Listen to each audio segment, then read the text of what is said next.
એ પછી 10 દિવસ થયા અને ઈડીની 3 ટીમ આજે પૂર્વ કલેક્ટર રાજેન્દ્ર પટેલના ગાંધીનગર નિવાસસ્થાને પહોંચી હતી અને 3-4 કલાક સુધી સતત પૂછપરછ કરવામાં આવી। સુરેન્દ્રનગરના પૂર્વ કલેક્ટર ડૉક્ટર રાજેન્દ્ર પટેલની 10 દિવસ પછી આખરે ઈડીએ ધરપકડ કરી છે।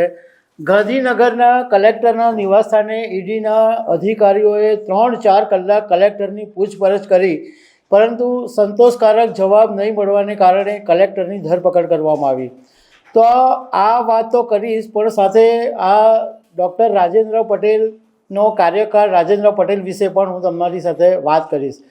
મારું નામ રાજેશ શાહ છે અને તમે જોઈ રહ્યા છો ગુજરાતના સૌથી મોટા ડિજિટલ ન્યૂઝ પ્લેટફોર્મ ખબરછે.com। 23 ડિસેમ્બરના દિવસે સમાચાર આવેલા કે ઈડીની ટીમે સુરેન્દ્રનગરના એ વખતના કલેક્ટર ડૉક્ટર રાજેન્દ્ર પટેલના ઘરે સવારના પોરમાં 5 વાગે દરોડા પાડ્યા હતા અને સાથે સાથે નાયબ મામલતદાર ચંદ્રસિંહ મોરીના ઘરે અને બીજા જે અન્ય લોકો એની સાથે સંકળાયેલા હતા એમના ઘરે પણ ઈડીએ દરોડા પાડેલા હતા। આ પહેલાં ઈડીએ સૌથી પહેલાં નાયબ મામલતદાર ચંદ્રસિંહ મોરીની ધરપકડ કરી હતી, કારણ કે એના ઘરેથી 67 લાખ રૂપિયા મળેલા હતા અને આ આખું 1500 કરોડ રૂપિયાનું જમીન એને કરવાનું કૌભાંડ હતું અને એના માટે તરત જ સરકારે એક્શન લીધા હતા અને રાજેન્દ્રસિંહ પટેલને ત્યાંથી બદલી કરી દેવામાં આવી હતી। એમને કોઈ જગ્યાએ મૂકવામાં નહોતા આવ્યા, પરંતુ તાત્કાલિક એમની બદલી કરી દેવામાં આવી હતી।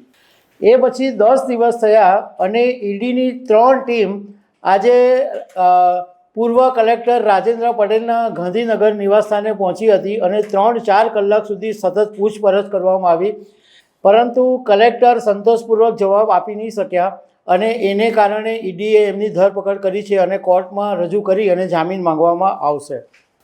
હવે ડૉક્ટર રાજેન્દ્ર પટેલ વિશે થોડી વાત કરું તો 23 ઓગસ્ટ 1985માં એમનો જન્મ થયો છે અને એમનું મૂળ ગામ છે અમદાવાદ જિલ્લાના માંડલામાં આવેલું ટ્રેન્ટ કરીને ગામ છે। એ ગામમાં એ રહેતા હતા અને 2015ની બેચના આઈએએસ ઓફિસર છે। 7 સપ્ટેમ્બર 2015થી એમણે આઈએએસના અધિકારી તરીકે એમની સેવાની શરૂઆત કરી છે અને પોતે બેચલર ઓફ ડેન્ટલ સર્જરીનું ભણેલા છે।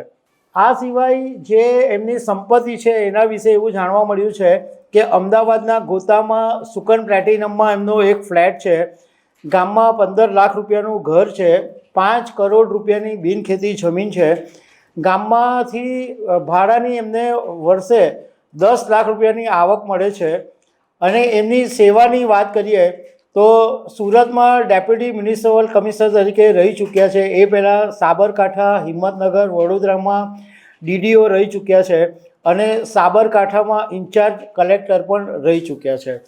હવે ઈડીના એક સિનિયર અધિકારીએ જ એન્ટી કરપ્શન બ્યુરોની અંદર ફરિયાદ નોંધાવી હતી અને આ બધાની સામે કલમ 7, કલમ 12, કલમ 13(1)(b) અને કલમ 13(2) આટલા કલમ હેઠળ એમની સામે ગુનો નોંધાયો હતો। હવે કલમ 7 એવું કહે છે કે રાજ્ય સેવકો પર લાંચ લેવાનો પ્રતિબંધ છે અને એની સામે જે લોકો મદદ કરનાર, જેને મદદ કરે છે એ મદદ કરનાર લોકો પર કલમ 12 લગાડવામાં આવે છે અને એમાં 3 થી 7 વર્ષની સજા છે। કલમ 13(1) અને (b) છે એ કલમ અપ્રમાણસર મિલકતની છે, એટલે ડૉક્ટર રાજેન્દ્ર પટેલની સામે અપ્રમાણસર મિલકતનો પણ ગુનો નોંધવામાં આવ્યો છે। એમની જે આવક છે, એમને જે પગાર મળતો હતો એની સામે એમની જે મિલકત છે એ અપ્રમાણસર છે, એનો પણ ગુનો નોંધાયો છે।